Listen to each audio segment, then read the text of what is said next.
Terminez tous mercredi, ce match entre le Barça et l'Inter était extraordinaire. Le retour, ce sera mardi sur Canal. Ne manquez pas ce rendez-vous sur Canal Plus Foot à partir de 21h pour le coup d'envoi et 19h50 pour le CCC. La photo d'Yamal dans une baignoire aux côtés de Messi pour une publicité a refleuri cette semaine. Est-ce qu'on est en présence d'un prodige susceptible d'avoir une importance aussi grande que Messi dans l'histoire du football? Les gens commencent à dire, voilà, c'est le futur Messi. Je ne sais pas si c'est le futur Messi, en tout cas c'est un prodige, c'est une certitude. Est-ce qu'il aura le niveau de Messi? Je ne sais pas, c'est trop compliqué. Je pense que Messi est à un tel niveau que pour atteindre son niveau, sur la longévité aussi, ça va être compliqué. Mais après, ce qu'il fait, c'est fantastique. C'est à regarder, c'est beau. Il n'est pas dans les stats ultimes, il joue au foot, il donne du plaisir déjà. C'est pour ça qu'on le regarde. Il fait les choses avec une telle simplicité, avec une telle facilité, que ça devient déconcertant en fait. C'est cette facilité, parce que du coup j'étais bord terrain, j'étais juste derrière le but de Yann Sommer en première période, donc je voyais parfaitement le show Yamal, et c'est incroyable, quand vous êtes à 5 mètres comme ça du terrain, de le voir évoluer. Tout a l'air effectivement facile. Et j'ai voyagé avec Clément Turpin, qui était l'arbitre du match, donc au retour de Barcelone, et lui qui a arbitré le match, lui-même me disait c'est déconcertant en fait d'avoir un joueur comme ça. Il ne force pas. Il est gentil, Clément Turpin. Très sympa. Ça va très sympa. Il t'embrasse. Je vous promets, Dante, que je vais pas passer l'émission à vous parler de votre âge. Je vais vous lâcher au bout d'un moment là-dessus, mais surtout qu'il a 58 ans, il faut quand même le dire. Laissez-moi vous dire que il a 18 ans à la Yamal. C'est en gros l'âge de votre fils. Au mois de juillet. Pas encore. Il a en gros l'âge de votre fils. 100e match pro avec le Barça. Vous êtes étonné par ce qu'il fait aujourd'hui? Bien sûr. On voit que c'est un garçon spécial. Parce que, comme Sidney a dit, on le sent que chaque prise de décision, elle est bonne. C'est la correcte. Il joue très juste. On le sent qu'il comprend vraiment le jeu et je pense qu'il fera encore des très très gros matchs par l'équipe de Barcelone. Et il a encore brillé ce week-end, hier soir, hein, avec le Barça. Avec notamment un geste technique assez... Après là où il est à un niveau largement supérieur, c'est son intelligence de jeu. Le Barça il qui joue s'est comme imposé. un adulte déjà. 2-1 hier, il avait fait énormément tourner Hansi Flick puisqu'il y avait 9 changements par rapport à l'équipe qui a joué cette semaine face à l'Inter en Ligue des Champions. Et on saura mardi si Yamal décroche sa première finale de Ligue des Champions. Ça reste très indécis après le 3-3 donc du match aller cet après-midi face au Celta Vigo, Margot. Et c'est un match rendu important par la victoire de Barcelone hier soir qu'on a vu en début d'émission. Oui, le Real Madrid qui est toujours à la lutte pour le titre, qui n'a toujours pas abdiqué et qui devait gagner pour revenir à 4 points du FC Barcelone. Un but de Lewandowski dans la course au Pichichi, qui est la course au meilleur buteur en Espagne. Et il est désormais à 24 buts. Un but derrière Lewandowski qui est blessé. Donc c'est encore un objectif de plus pour Mbappé. À propos du Real, Rudiger a écopé de 6 matchs après son attitude contre l'arbitre lors du Classico.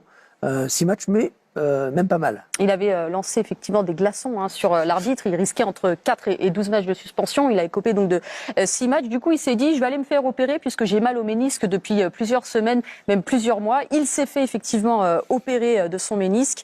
Voilà, c'est histoire peut-être de ne pas subir sa suspension. C'est une façon ou une autre de le faire. En tout cas. Et certains trouvent qu'on devrait obliger, la suspension ne devrait pas rentrer pendant une convalescence comme ça. Pas pour tout, mais pour ce qu'il a fait. Déjà, moi, je trouve 6 matchs, c'est pas assez. Ouais. Déjà, première chose, c'est ça, exactement. C'est pas assez 6 matchs. Ils sont fantastiques. Après, là, c'est du foutage de gueule. Désolé, il en profite pour se faire soigner alors qu'il... Moi, ça m'agace. Ça devrait être interdit en fait. On devrait purger des vrais matchs de suspension. Dans ce cas-là, oui, ça devrait être interdit. Après c'est difficile à blesser. Malheureusement, ça peut arriver de se blesser, mais là, c'est du foutage de gueule, carrément. Dans le foot, il ne faut jamais être trop définitif et les trajectoires peuvent changer en très peu de temps. Et c'est exactement ce qui se passe pour Corentin Tolisso. Revenu à Lyon après son expérience au Bayern, il semblait en perte de vitesse. Et voilà qu'il revient à son meilleur niveau, au point de frapper de nouveau à la porte des Bleus. Raphaël Domenac est allé le voir. Ça a été... Retour de Corentin Tolisso. Est-ce que Didier Deschamps doit le rappeler? Est-ce qu'il va le faire, à votre avis? Est-ce qu'il doit? Il pourrait. Moi, mon intuition, c'est qu'il ne le rappellera peut-être pas. Je pense que c'est aussi lié à des considérations tactiques. Puisque sur le dernier match de l'équipe de France, l'équipe était en 4-2-3-1, avec donc 2 milieux défensifs, et vous avez déjà suffisamement de milieux de terrain défensifs au sein de l'équipe de France. Même s'il joue devant, maintenant il joue presque en 10. Oui, mais là, il aurait vocation, non pas à être à la place d'Olysée, mais plutôt dans les deux du milieu de terrain. Et peut-être que ça pourrait bénéficier, s'il y a un milieu de terrain défensif en moins, un autre lyonnais qui est plutôt plus offensif sur le terrain. Donc je crois davantage à Cherki. l'hypothèse Cherki qu'à l'hypothèse Tolisso, même si je crois que le staff évidemment tient haute estime de Tolisso, ça a toujours été le cas et leur performance ne leur échappe pas. Mais il y a un moment donné, même un joueur comme Fofana sur les dernières listes n'était pas appelé. Là, vous avez Kamavinga qui est blessé. Je pense pas que Tolisso soit encore devant Fofana. Est-ce que vous êtes étonné par le retour comme ça à ce niveau de Tolisso? Ouais, ça m'a étonné parce que quand le dit lui-même, il a été très souvent blessé et cet aspect psychologique de la blessure, on le néglige dans le football et je trouve que c'était très fort de sa part d'avoir pris ça en considération, de l'accepter et entre guillemets de résoudre son problème. Parce que dans le foot, on le sait très bien, on est relativement fiers, donc on a un peu du mal à accepter quand ça vient de la tête. Et là, je trouve que c'est fort ce qu'il a fait parce qu'il a mis peu de temps au final. Il était énormément attendu à Lyon, il a mis, on va dire, 6 mois, voire 1 an. Mais là, il est revenu à un tel niveau que je suis très impressionné. Il a changé beaucoup de choses aussi dans son quotidien. C'est ce que disait Dante d'ailleurs tout à l'heure. C'est qu'il a changé, il a tout un staff autour de lui. Il a changé sa façon de se nourrir. Il a un nutritionniste autour de lui. Son hygiène de vie, en fait, aussi son sommeil qui joue beaucoup. Et tout ça fait aujourd'hui qu'il est mieux dans son corps. Il connaît mieux son corps aussi. Une petite parenthèse, tiens, pour rebondir sur ce sujet, on a tous noté et saluer que les joueurs désormais, quasiment tous parlent en français. Luis Enrique également nous parle à notre micro en français. Ça dit quelque chose non, de ce nouveau PSG?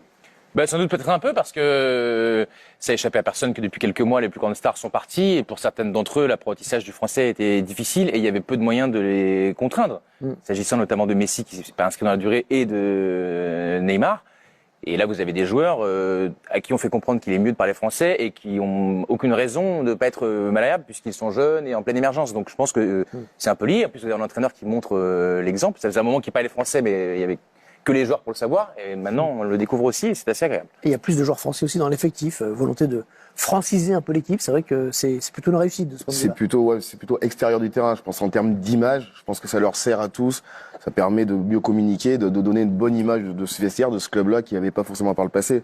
Après, je suis pas sûr que dans les consignes du coach, ça se passe. Oui, quand il est sous pression, peut-être qu'il parle à l'espagnol. Vous êtes mis au français dès que vous êtes arrivé en France à Lille, tout jeune, hein? Tout de suite le français? Tout de suite, je commençais à faire des cours de français et puis au bout de 8-9 mois, je parlais déjà. Et l'allemand au Bayern? C'était un peu plus long, ouais. C'est la langue un peu plus difficile. L'allemand, au bout de 1 an et demi, je parlais bien. D'accord, pas mal, vous êtes pas mal quand même. On va revenir à la perspective du match retour au Parc. Première question déjà, avec ou sans Dembélé, quelles sont les toutes dernières nouvelles?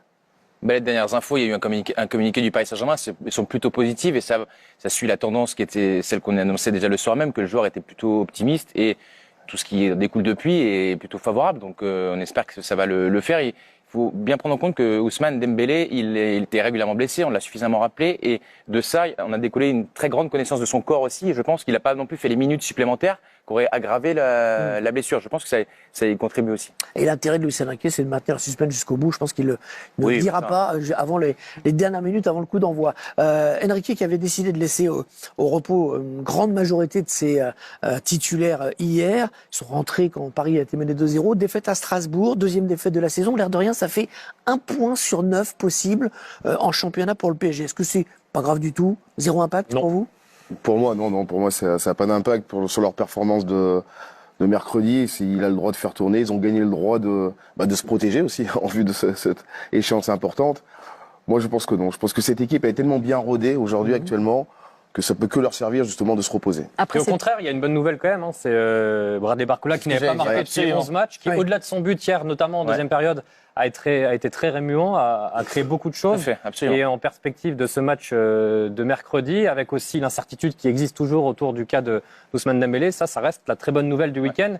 Et c'était le seul titulaire qu'on a vu énormément potentiel hier sur le terrain. C'est aussi très Luis Enrique de vouloir concerner tout le monde, de faire jouer des jeunes, de peut-être aussi préparer quelque part la saison prochaine, mais c'est surtout aussi de vouloir récompenser tous les joueurs qui s'impliquent au quotidien. Et ça, c'est très la philosophie de l'entraîneur du Paris Saint-Germain. Nice était la seule équipe à avoir battu Paris jusqu'à présent. Désormais, vous êtes 2. Ça vous a chagriné que Strasbourg batte Paris? Vous auriez aimé être les seuls? Bien sûr, surtout que Strasbourg est en concurrence avec nous aussi. Ouais.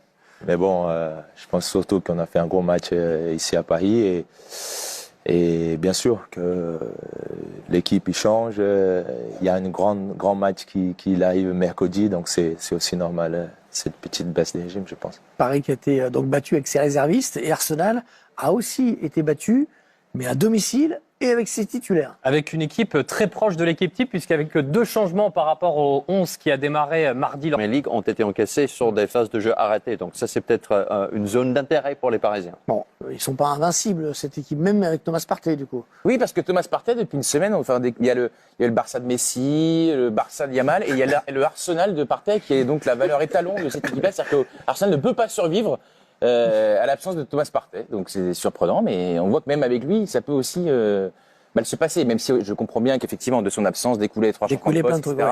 Je caricature un peu, mais je trouve qu'on est aussi parfois dans la caricature sur le fait que Thomas Partey, j'ai l'impression que c'est le milieu ultime de... Non, mais dans leur jeu, il est hyper important. Oui, la zone où Dembélé a été pendant tout le match, et une zone où d'habitude il y est. Donc là, du coup, je dis pas que ça va Tremblon changer. Non, mais il a un impact. Non. Il a un impact. Il a un impact mais c'est aussi pas sur que le le joueur garde. Partey, c'est par exemple Price qui va venir dans la zone où Hakimi n'est pas forcément. Mais vous savez, parce il est qu'il bel, touche il avait compris. j'ai bien compris, mais non, mais je suis surpris. Je trouve qu'on surestime un peu son impact. On a l'impression que c'est le meilleur joueur d'Angleterre, quoi. Thomas Partey, on allume la télé, on voit que lui. Non, ça mais serait ça une donnée libère. tactique. Mais Ce sera mercredi. On sera en direct du Parc des Princes dès 19h15 pour ce match sur Canal. Et vous serez signé aux commentaires avec votre enthousiasme. N'en déplaise à ceux qui ne comprennent pas que commenter un match de Coupe d'Europe, c'est vibrer avec le téléspectateur. Et quand un club français joue sur Canal en Coupe d'Europe, quel qu'il soit, on est derrière lui.